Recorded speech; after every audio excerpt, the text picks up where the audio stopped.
MGM radio ക്ലബിൻ്റെ മറ്റൊരു എപ്പിസോഡിലേക്ക് സ്വാഗതം. ഞാൻ ശ്രീദേവി.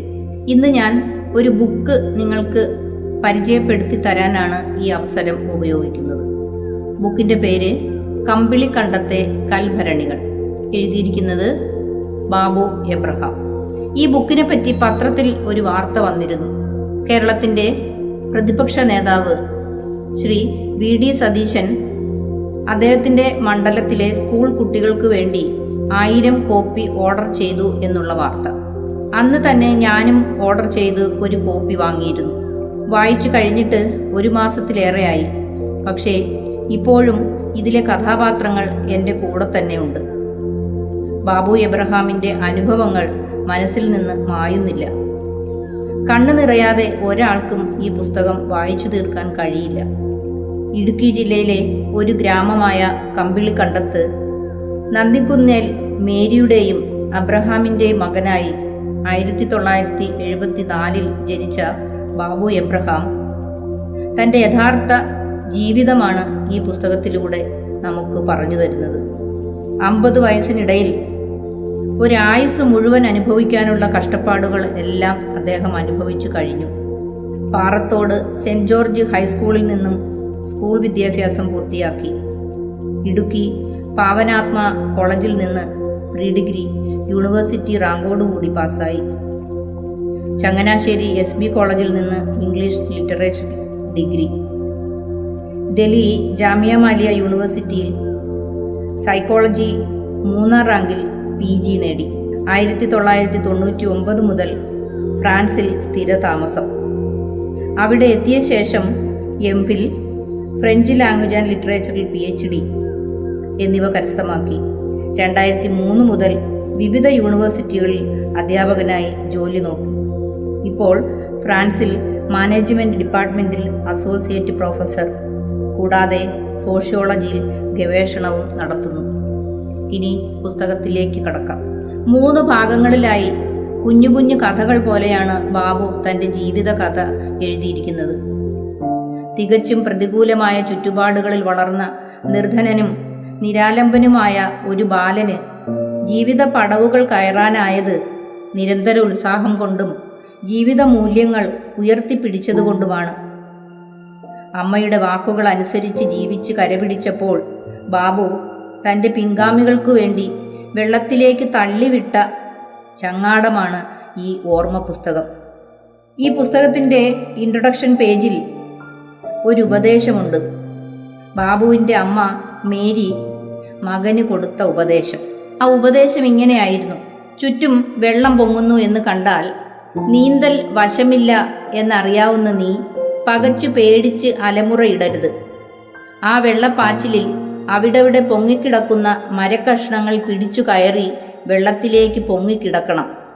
എന്നിട്ട് ഓളത്തിനൊപ്പം ഒഴുകുന്ന ശിഖരങ്ങൾ കാട്ടുവള്ളികളിൽ ചേർത്തു വെച്ച് കെട്ടി ഒരു ചങ്ങാടമുണ്ടാക്കണം.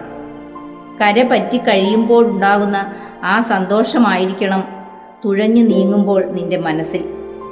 തീരമെത്തിക്കഴിയുമ്പോൾ മറ്റാർക്കെങ്കിലും ഉപകരിക്കാനായി ആ ചങ്ങാടം വെള്ളത്തിലേക്ക് തള്ളിവിടണം. മുങ്ങിപ്പോകുമായിരുന്ന ആരെങ്കിലുമൊക്കെ ആ ചങ്ങാടം കയറി തീരമെത്തുമ്പോൾ നമ്മുടെ ഉള്ളിലുണ്ടാകുന്ന സ്വാർത്ഥതയില്ലാത്ത ഒരാനന്ദമുണ്ട്. അതായിരിക്കണം നിന്നെ എന്നും നയിക്കേണ്ടത്. ഇതായിരുന്നു അമ്മ മകന് കൊടുത്ത ആ ഉപദേശം. അത് അദ്ദേഹം ജീവിതത്തിലുടനീളം കാത്തു സൂക്ഷിക്കുന്നു ഇന്നും. അതിദയനീയമായ ഒരു ചുറ്റുപാടിൽ, അതായത് മൺകട്ടകൾ കൊണ്ട് അരഭിത്തി കെട്ടിയ ഒറ്റമുറി വീട്ടിൽ 3 സഹോദരിമാരും അച്ഛനെയും അമ്മയും ഒത്തുള്ള ജീവിതം. ബാബുവിൻ്റെ മൂത്തതാണ് 2 സഹോദരിമാർ, ഒരാൾ അനുജത്തി. അപ്പൻ കൂലിപ്പണിക്ക് പോയി കിട്ടുന്നത് കള്ളു കുടിച്ചിട്ട് വീട്ടിൽ എന്നും ബഹളവും, അമ്മയ്ക്ക് തല്ലും. അമ്മയും കൂലിപ്പണിക്ക് പോകുന്നുണ്ട്. രാത്രി മാത്രം കിട്ടുന്ന ഭക്ഷണവും നേരെ ചൊവ്വേ കഴിക്കാൻ അപ്പൻ സമ്മതിക്കുമായിരുന്നില്ല. ഉള്ള വീടും തറയും സഹകരണ ബാങ്കിൽ പണയപ്പെടുത്തി പണം കടമെടുത്തിരുന്നു. അതടയ്ക്കാത്തതിനാൽ ജപ്തി നോട്ടീസ് വന്നുകൊണ്ടിരുന്നു. ഒരു ദിവസം ബാങ്കിൽ നിന്ന് പെരുമ്പറ മുഴക്കിയ ആളുകൾ വന്നു. കുറച്ചു രൂപ ഉടനെ അയക്കാമെന്ന് മേരി കരഞ്ഞു പറഞ്ഞതിനാൽ അവർ മടങ്ങി.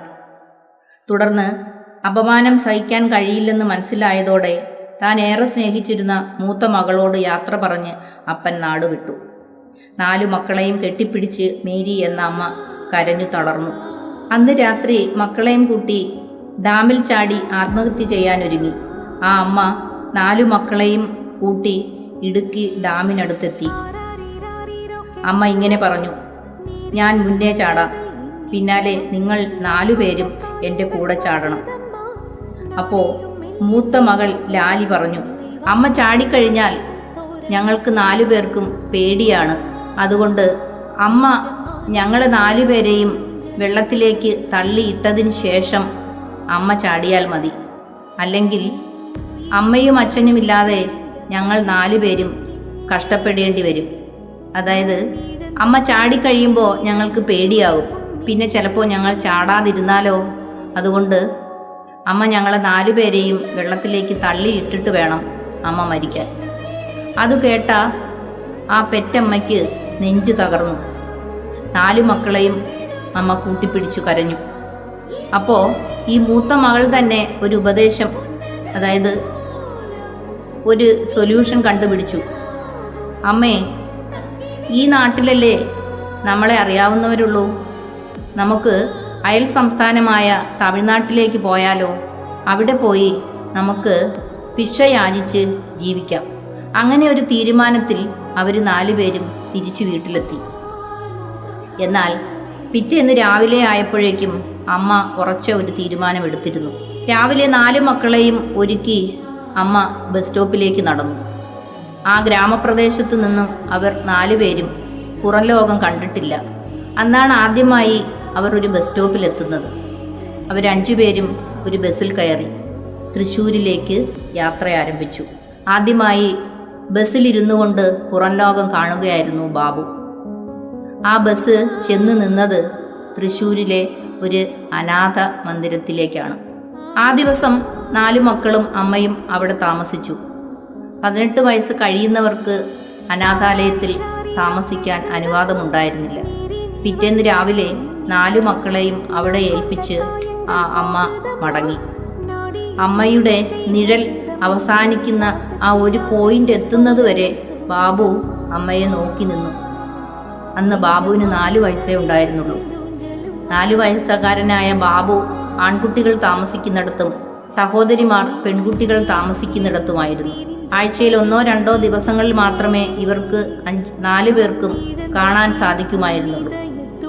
ആ അനാഥാലയത്തിൽ അനുഭവിച്ച ജീവിതം നമുക്ക് സങ്കല്പിക്കാവുന്നതിനും അപ്പുറമായിരുന്നു.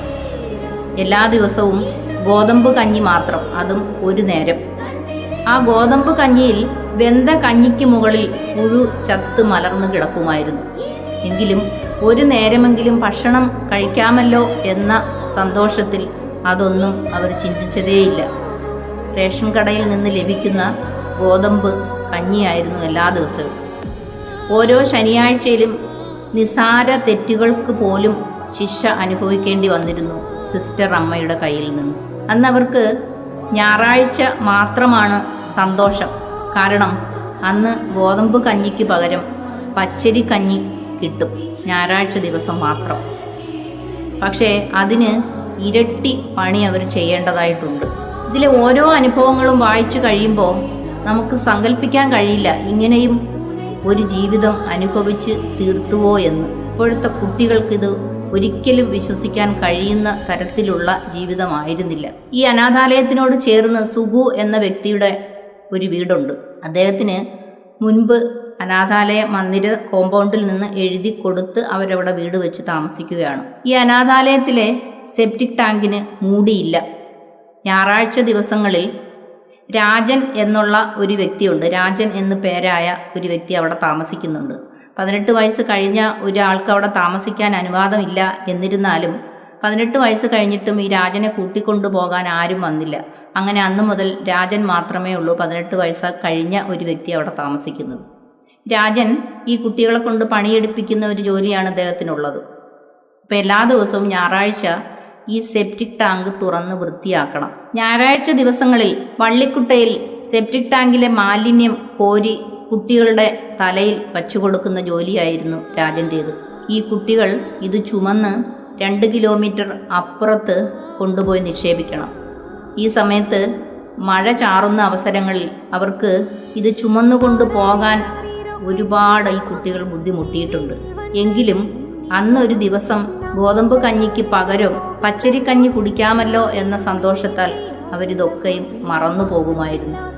ഈ സെപ്റ്റിക് ടാങ്ക് ഉള്ളത് സുഗുവിൻ്റെ വീട്ടിനടുത്താണ്. ഈ ഒരു വിഷയത്തിൻ്റെ കാര്യത്തിൽ അനാഥാലയവും സുഗുവുമായി കുറച്ചു കാലമായി വിരോധവുമുണ്ട്. ഈ സെപ്റ്റിക് ടാങ്കിലെ മാലിന്യത്തിൽ നിന്ന് വമിക്കുന്ന ഗന്ധം സുഗുവിൻ്റെ വീട്ടിലേക്ക് ഇരച്ചു കയറുന്നുണ്ട്. പല ദിവസങ്ങളിലും സുഗു അനാഥാലയത്തിലെ കുട്ടികളെ കല്ലെടുത്തെറിയുമായിരുന്നു. അങ്ങനെ കേസും നിലനിൽക്കുന്നുണ്ട്. ഇതൊക്കെയായിരുന്നു ഈ അനാഥാലയത്തിൻ്റെ അവസ്ഥ. ഇത്രയും കഷ്ടപ്പെട്ട് തൻ്റെ മക്കൾ ജീവിക്കരുത് എന്ന് മനസ്സിലാക്കിയ മേരി എന്ന ആ അമ്മ 1.5 വർഷത്തിനു ശേഷം മക്കളെ തൻ്റെ വീട്ടിലേക്ക് തിരിച്ചു കൊണ്ടുവന്നു. അപ്പോഴേക്കും ആഹാരം കഴിക്കാമെന്നുള്ള ഒരു സ്ഥിതിയിലെത്തിയിരുന്നു. മൂത്ത ചേച്ചി അമ്മയോടൊപ്പം പണിക്ക് പോകുമായിരുന്നു. കല്ലും മണ്ണും ചുമന്നും മൈക്കാട് പണിക്ക് പോയും അയലത്തെ വീടുകളിൽ ജോലിക്ക് പോയും അമ്മ 14-ാം വയസ്സിൽ പള്ളിയിലച്ഛൻ്റെ പാചകക്കാരനായി അമ്മയ്ക്കും ചേച്ചിക്കും ഒപ്പം കൂലിപ്പണി ചെയ്തു. അങ്ങനെ 10ാം ക്ലാസ്സിലെത്തിയതോടെ കൂട്ടുകാരുടെ കളിയാക്കൽ സഹിയാതെ നാടുവിടാൻ തീരുമാനിച്ചു. കോട്ടയം, തൃശൂർ തുടങ്ങിയ സ്ഥലങ്ങളിൽ അലഞ്ഞും വണ്ടിക്കൂലിക്ക് വേണ്ടി ഹോട്ടലുകളിൽ പണിയെടുത്തും കടത്തിണ്ണയിൽ ഉറങ്ങിയും നിർത്തിയിട്ട ബസ്സിനുള്ളിൽ കിടന്നതിന് പോലീസ് അടിച്ചതും ഒക്കെ സങ്കടത്തോടെ ഞാൻ വായിച്ചു. ഒടുവിൽ ഒരമ്മ തനിക്ക് വേണ്ടി കാത്തിരിക്കുന്നുണ്ടാവും എന്ന തിരിച്ചറിവ് ഉണ്ടായപ്പോൾ ബാബു തിരികെ തൻ്റെ വീട്ടിലേക്ക് പോയി. അമ്മയുടെ അനിയത്തി മാത്രമേ ഇവർക്ക് തുണയായി ഉണ്ടായിരുന്നുള്ളൂ. സമൂഹത്തിൽ എന്നും തഴയപ്പെട്ട ഒരു കുടുംബമായിരുന്നു ബാബുവിൻ്റേത്. 10ാം ക്ലാസ്സിലെ റിസൾട്ട് വന്നു. ബാബുവിന് 338 മാർക്ക്. പലരും കളിയാക്കി. പക്ഷേ അമ്മ പറഞ്ഞു, സ്കൂളിൽ നല്ല മാർക്ക് വാങ്ങുന്നതിനല്ല കാര്യം, ജീവിതത്തിൽ ഫസ്റ്റ് ക്ലാസ് വാങ്ങുന്നതിലാണ് കാര്യം. പ്രീ ഡിഗ്രിക്ക് സയൻസ് ഗ്രൂപ്പിൽ അഡ്മിഷൻ എടുക്കാൻ കോളേജിലെത്തി. 148 രൂപ അഡ്മിഷൻ ഫീസ് കൊടുക്കാനില്ലാത്തതിനാൽ വൈകിട്ട് 3 മണിവരെ അവിടെ കാത്തിരുന്ന് ബാബു തിരിച്ചുപോയി. ആ വർഷം പഠിക്കാൻ പോയില്ല. അമ്മയ്ക്ക് സഹായത്തിന് മണൽ വാരലും കല്ല് ചുമക്കലും മൈക്കാട് പണിയും എല്ലാം ചെയ്തു. അടുത്ത വർഷം പാവനാത്മ കോളേജിൽ പ്രീ ഡിഗ്രി ഹ്യൂമാനിറ്റീസ് ഗ്രൂപ്പിൽ ചേർന്ന് പഠിച്ചു. അടുത്തുള്ള സമ്പന്നരുടെ വീടുകളിൽ പണിക്ക് പോയി കിട്ടുന്നതും മറ്റു ജോലികൾ ചെയ്തു മിച്ചം പിടിച്ചതും കൂട്ടിച്ചേർത്ത് അമ്മ കുറച്ചുകൂടി മെച്ചപ്പെട്ട ഒരു വീടുണ്ടാക്കി. അന്നു മുതൽ ബാബുവിന് മാത്രമായി ഒരു മുറിയും സഹോദരിമാർക്കും അമ്മയ്ക്കും കൂടി ഒരു മുറിയും, പുറകിലായി ഒരു ഹാളും അടുക്കളയും. ആയിടയ്ക്ക് ഒരു മെലിഞ്ഞ മനുഷ്യനും കൂടെ അപ്പൻ്റെ അനിയന്മാരും വീട്ടിലേക്ക് വന്നു. ചേച്ചി പറയുന്നത് കേട്ടു നമ്മുടെ അപ്പനാണ് എന്ന്. ബാബു അമ്മയോട് പറഞ്ഞു, അമ്മേ, അപ്പനില്ലാതെ ഈ കാലം മുഴുവൻ നമ്മൾ ജീവിച്ചില്ലേ? ആരെല്ലാം തന്തയില്ലാത്തവൻ എന്ന് പറഞ്ഞ് നാണം കെടുത്തി. ഇനി എന്തിനാ ഇങ്ങനെ ഒരാൾ? നമുക്ക് വേണ്ട. അപ്പോൾ അമ്മ പറഞ്ഞു, മക്കളെ, അപ്പൻ എങ്ങനെയായാലും എനിക്ക് സുന്ദരനാണ്. ഈ അപ്പൻ ഉള്ളതുകൊണ്ടാണ് എനിക്ക് നിങ്ങളെ 4 പേരെ കിട്ടിയത്. ഞാൻ അപ്പനെ വീട്ടിൽ കയറ്റുന്നത് ഇഷ്ടമില്ല എന്ന് ആരും പറയരുത്. പക്ഷേ ചില വ്യവസ്ഥകളോടെ മാത്രമേ വീട്ടിൽ താമസിക്കാൻ കഴിയൂ. കള്ളു കുടിച്ച് വഴക്കുണ്ടാക്കാൻ പാടില്ല, ഉപദ്രവിക്കാൻ പാടില്ല. അങ്ങനെ ജീവിതം മുന്നോട്ട് പോയി. പ്രീ ഡിഗ്രി 3ാം റാങ്കോടെ പാസ്സായി. ചങ്ങനാശ്ശേരി SB കോളേജിൽ നിന്ന് ഡിഗ്രി റാങ്കോടെ പാസ്സായി. ഡിഗ്രി പഠനം മുതൽ തന്നെ ബാബു സിവിൽ സർവീസ് സ്വപ്നം കണ്ടു തുടങ്ങി. അതിനാൽ തന്നെ പഠനം ഡൽഹിയിലേക്ക് മാറ്റാൻ തയ്യാറെടുത്തു. അനിയത്തിക്ക് പഠിക്കാൻ സഭയിൽ നിന്ന് സഹായവും കിട്ടി. പിന്നെ ബാബു പലരുമായും പരിചയപ്പെട്ട് കുറച്ചൊക്കെ ലോക വിവരവും കിട്ടിത്തുടങ്ങി. ഡൽഹി ജാമിയ മലിയ യൂണിവേഴ്സിറ്റിയിൽ അഡ്മിഷൻ എടുത്തു. സമ്പന്നരുടെ മക്കൾക്ക് ട്യൂഷൻ എടുത്തു. പരിമിതമായ ചെലവിൽ ജീവിച്ചു പഠിച്ചു. മിച്ചം പിടിച്ച് എല്ലാ മാസവും അമ്മയ്ക്ക് നല്ലൊരു തുക അയച്ചു കൊടുത്തു. ഇതിനിടയിൽ 2ാമത്തെ ചേച്ചി കന്യാസ്ത്രീയായി രൂപതയിൽ ചേർന്നു. അവിടുന്ന് ഇറ്റലിയിലേക്ക് പോയി. മൂത്ത ചേച്ചിയുടെ വിവാഹം കഴിഞ്ഞു. ഈ സമയത്ത് ബാബുവിന് ഒരു ഫോൺ കോൾ. ബാബു താമസിക്കുന്ന വീട്ടുടമസ്ഥയ്ക്ക് ഒരു ഫോൺ വന്നു. അത്യാവശ്യമായി ബാബുവിനെ കണക്ട് ചെയ്തു തരണം എന്ന് അറിയിച്ചു. നാട്ടിൽ നിന്ന് ലൂസി ഡോക്ടറാണ് ഫോണിൽ. ഇന്നും എൻ്റെ അമ്മയെക്കുറിച്ച് ഞാൻ കണ്ണുനീർ ഒഴുക്കുന്നു. തൻ്റെ ഇടത്തോടെ ജീവിച്ച അമ്മ. ഏത് ജോലി ചെയ്യുന്നതിലും നാണക്കേടില്ല, മോഷ്ടിക്കാതിരുന്നാൽ മതി എന്ന് പഠിപ്പിച്ച അമ്മ. പഠിക്കാൻ മടിച്ച എന്നെ ശകാരിച്ചു കോളേജിൽ പറഞ്ഞയച്ച അമ്മ, കുടുംബജീവിതത്തിൽ വിട്ടുവീഴ്ചകൾ ചെയ്യണം എന്ന് പഠിപ്പിച്ച ആ അമ്മയ്ക്ക് സുഖമില്ല എന്ന് അറിയിക്കാനായിരുന്നു ലൂസി ഡോക്ടർ എന്നെ വിളിച്ചത്. വർഷങ്ങളായി അമ്മ ലൂസി ഡോക്ടറെ കണ്ട് ചികിത്സ നേടിക്കൊണ്ടിരിക്കുകയായിരുന്നു. ഇത് പക്ഷേ ഞങ്ങൾ 4 മക്കളെയും ആ അമ്മ അറിയിച്ചിരുന്നില്ല. ഇപ്പോൾ ട്രീറ്റ്മെൻറ്റിൻ്റെ അവസാന ഘട്ടത്തിലെത്തി. ഇനി അമ്മയ്ക്ക് ഏറ്റവും നല്ല ചികിത്സ കൊടുത്തേ പറ്റൂ എന്ന് ലൂസി ഡോക്ടർ എന്നെ അറിയിച്ചു. സ്ഥിരമായി അമ്മ മരുന്ന് കഴിക്കാറില്ല. മരുന്നിന് വലിയ വിലയാണത്രേ. ഞാൻ അടുത്ത ദിവസം തന്നെ കിട്ടിയ ട്രെയിനും പിടിച്ച് നാട്ടിലെത്തി. അമ്മയെ കൊണ്ട് ഹോസ്പിറ്റലിൽ പോയി. അപ്പോൾ എൻ്റെ നിയന്ത്രണത്തിൽ ഒതുങ്ങുന്നതായിരുന്നില്ല ഹോസ്പിറ്റൽ ചെലവുകൾ. എങ്കിലും ഏറ്റവും നല്ല ചികിത്സ തന്നെ എൻ്റെ അമ്മയ്ക്ക് കൊടുക്കണം എന്ന് ഞാൻ തീരുമാനിച്ചു. അവിടെ നിന്ന് വീണ്ടും ഞാൻ ഡൽഹിയിലെത്തി. MA സൈക്കോളജി പഠിക്കുന്നതിനിടയിൽ ഒരു പത്രത്തിൽ വന്ന പരസ്യം, 1 മാസത്തേക്ക് ഫ്രാൻസിൽ പോയി സോഷ്യൽ സൈക്കോളജി ഗവേഷണം നടത്തി പ്രോജക്റ്റ് സബ്മിറ്റ് ചെയ്യണം. 1.5 ലക്ഷം രൂപയാണ് അതിന് സ്കോളർഷിപ്പ് കിട്ടുക. അത്രയും രൂപ എനിക്ക് സങ്കല്പിക്കാവുന്നതിനും അപ്പുറമായിരുന്നു. എൻ്റെ അമ്മയ്ക്ക് നല്ല ചികിത്സ കൊടുക്കാമല്ലോ എന്ന് കരുതി ഞാൻ ആ ഇൻ്റർവ്യൂവിന് പോയി. ഒരിക്കലും എനിക്ക് കിട്ടില്ല എന്ന് എനിക്കറിയാം. എങ്കിലും ഞാൻ ആ ഇൻ്റർവ്യൂ അറ്റൻഡ് ചെയ്തു. എക്സ്പീരിയൻസ് ഉള്ള വ്യക്തികളെ മാത്രം തിരഞ്ഞെടുക്കുന്ന ഒരു ഇൻ്റർവ്യൂ ആയിരുന്നു അത്. നിങ്ങൾക്കറിയുമായിരുന്നില്ലേ ഇത് എക്സ്പീരിയൻസ്ഡ് ആയിട്ടുള്ള ആൾക്കാർക്ക് ഉള്ളതാണ് എന്ന് ഇൻ്റർവ്യൂ ബോർഡ് എന്നോട് ചോദിച്ചു. അപ്പോൾ ഞാൻ തിരിച്ചു ചോദിച്ചു, ആരെങ്കിലും എനിക്കൊരവസരം തന്നാലല്ലേ എനിക്ക് എക്സ്പീരിയൻസ് നേടാൻ സാധിക്കൂ എന്ന്. അങ്ങനെ കൂട്ടത്തിലുള്ള ഒരു ലേഡി എനിക്ക് ഒരവസരം തരാം എന്ന് സമ്മതിച്ചു. നിറങ്ങളും വെളിച്ചവും നേടാനുള്ള എൻ്റെ ഒഴുക്കിൻ്റെ ആരംഭമായിരുന്നു പാരീസിലേക്കുള്ള ആ യാത്ര. ഫ്രാൻസിലെ ഒരുപാട് അനുഭവങ്ങൾ അദ്ദേഹം ഈ പുസ്തകത്തിൽ വിവരിക്കുന്നുണ്ട്. അതൊന്നും ഞാനിവിടെ പറയുന്നില്ല. 1 മാസം കഴിഞ്ഞു മടങ്ങി വന്നു. പ്രതീക്ഷിച്ച പോലെ ആ 1.5 ലക്ഷം രൂപയുടെ ചെക്ക് എനിക്ക് കിട്ടി. ആദ്യമായി ഞാനൊരു ചെക്ക് ലീഫിൽ ഒപ്പിട്ടു. എൻ്റെ അമ്മയ്ക്ക് നല്ല ചികിത്സയ്ക്ക് വേണ്ടി ആ തുക അന്ന് തന്നെ ഞാൻ വീട്ടിലേക്ക് അയച്ചു. വീണ്ടും എൻ്റെ MA ക്ലാസ് കംപ്ലീറ്റ് ചെയ്യുന്നതിന് ഞാൻ ക്ലാസ്സിലേക്ക് പോയി. കൂട്ടത്തിൽ സമ്പന്നരുടെ വീടുകളിൽ ട്യൂഷൻ എടുക്കുന്ന ജോലി ചെയ്ത് ഞാൻ പൈസ സമ്പാദിച്ചു കൊണ്ടേയിരുന്നു. 1999 ജാനുവരി ആയപ്പോഴേക്കും വീണ്ടും ഒരു കോൾ വന്നു എനിക്ക് ഫ്രാൻസിൽ നിന്ന്. പുതിയ ഒരു പ്രോജക്റ്റിനായി അവരെന്നെ വീണ്ടും ക്ഷണിച്ചു. എനിക്ക് മനസ്സിലായി എൻ്റെ റിപ്പോർട്ട് എത്രത്തോളം നന്നായിരുന്നു എന്ന്. അതോടെ ജീവിതം മാറി. 1 മാസത്തെ കാലാവധി കൂടി ഞാൻ ആവശ്യപ്പെട്ടു അവരോട്. 3 മാസത്തിനകം റിപ്പോർട്ട് സമർപ്പിക്കാനായിരുന്നു അതിൽ ഉണ്ടായിരുന്നത്. 1 മാസം അധികം എനിക്ക് വേണം എന്ന് പറഞ്ഞു. ഞാൻ അപേക്ഷിച്ചു. തിരിച്ചു തന്നത് 1 വർഷത്തേക്ക് അവിടെ ജീവിച്ച് റിപ്പോർട്ട് സബ്മിറ്റ് ചെയ്യാനുള്ള റെസിഡൻറ്റ് കാർഡാണ് എനിക്ക് കിട്ടിയത്. 2000 അമ്മ ഈ ലോകം വിട്ടുപോയി. അമ്മ എൻ്റെ മുടിയിഴകൾക്കിടയിലൂടെ ഓടിച്ച വിരലുകൾ പകർന്ന ചൂട് ഒട്ടും നഷ്ടപ്പെടാതെ ഇന്നും എന്നിലുണ്ട്. ആ അമ്മയുടെ സഹനവും ത്യാഗവും ഉണർത്തിത്തന്ന ദാനമാണ് എൻ്റെ ജീവനും ജീവിതവും. അമ്മ അറിഞ്ഞു തന്ന ആ സ്നേഹം ഇന്നും ഞങ്ങൾ 4 മക്കളിലും ഒരു പുഴയായി ഒഴുകുന്നുണ്ട്. യൂറോപ്പിൻ്റെ പല കോണുകളിലായി ഞങ്ങൾ കഴിയുന്നു. കൊച്ചു കൊച്ചു പിണക്കങ്ങളെല്ലാം ആ അമ്മ നിലാവിൻ്റെ കൃപയാൽ ഒരിക്കലും നീണ്ടു പോകാറില്ല. ഇപ്പോൾ 50-ാം വയസ്സിൻ്റെ നിറവിലാണ് ഞാൻ. കടന്നു പോന്ന വഴികളോട് എനിക്ക് പരിഭവങ്ങളൊന്നുമില്ല. തീവ്രമായി ആഗ്രഹിച്ച് പിന്തുടരുന്ന ലക്ഷ്യങ്ങൾ ആർക്കും നമ്മിൽ നിന്ന് എടുത്തു മാറ്റാനാവില്ല. നമ്മുടെ മരുഭൂമിയിൽ ഓരം പറ്റി മരുപ്പച്ചകളുണ്ട്. മണൽക്കാറ്റ് സൃഷ്ടിക്കുന്ന മായ മരുപ്പച്ചകളെ കാണാതാക്കാം. അപ്പോൾ കണ്ണുകൾ അടച്ച് ഉള്ളിലേക്ക് നോക്കുമ്പോൾ എപ്പോഴെങ്കിലും ലഭിച്ച ഒരിറ്റു സ്നേഹത്തെ നാം ഓർത്താൽ മതി. അമ്മ മരിക്കുന്നതിന് മുമ്പ് ഞങ്ങളോട് ഒരു കാര്യം ആവശ്യപ്പെട്ടു. അപ്പൻ ജീവിച്ചിരിക്കുന്ന കാലം അത്രയും വീടും പറമ്പും വിൽക്കരുത്. ആദായങ്ങളെല്ലാം അപ്പനുള്ളതാണ്. എല്ലാ മാസവും 5000 രൂപ വെച്ച് അപ്പന് അയച്ചു കൊടുക്കണം. ഞങ്ങൾ 4 പേരും അത് സമ്മതിക്കുകയും ചെയ്തു. ബാബു എബ്രഹാമിൻ്റെ ബാല്യം മുതൽ യൗവനം വരെയുള്ള അനുഭവങ്ങൾ ജ്വലിക്കുന്ന വിറകിൽ നിന്ന് തീപ്പൊരികൾ എന്ന പോലെ ചിതറിത്തെറിക്കുകയാണ് ഈ പുസ്തകത്തിലുടനീളം. അയാളുടെ ജീവിതം അധിക നേരവും കയ്പ് നിറഞ്ഞു. വല്ലപ്പോഴും മാത്രം അല്പം മധുരിച്ചു. കമ്പിളിക്കണ്ടത്തെ വക്കുപൊട്ടിയ കൽഭരണിയിൽ ആരൊക്കെയോ കോരി നിറച്ച വെള്ളം പഴക്കമുള്ള മുന്തിയ ഇനം വീഞ്ഞായി മാറിയിരിക്കുന്നു. എൻ്റെ ഈ ജീവിതം എന്നും എപ്പോഴും ഒരു കൃതജ്ഞതാ ബലിയാണ്.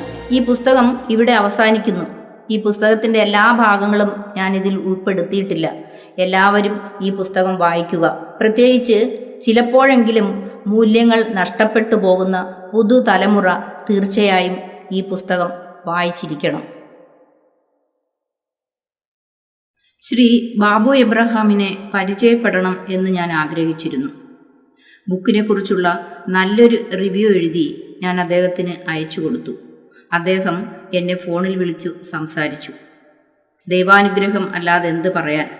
സെപ്റ്റംബർ 29-ാം തീയതി മാതൃഭൂമി ബുക്സ് സംഘടിപ്പിച്ച എഴുത്തുകാരനുമായുള്ള അഭിമുഖത്തിൽ പങ്കെടുക്കാനും അദ്ദേഹവുമായി സംവദിക്കാനുമുള്ള അവസരവും എനിക്ക് കിട്ടി. അതും നല്ലൊരനുഭവമായിരുന്നു. നന്ദി.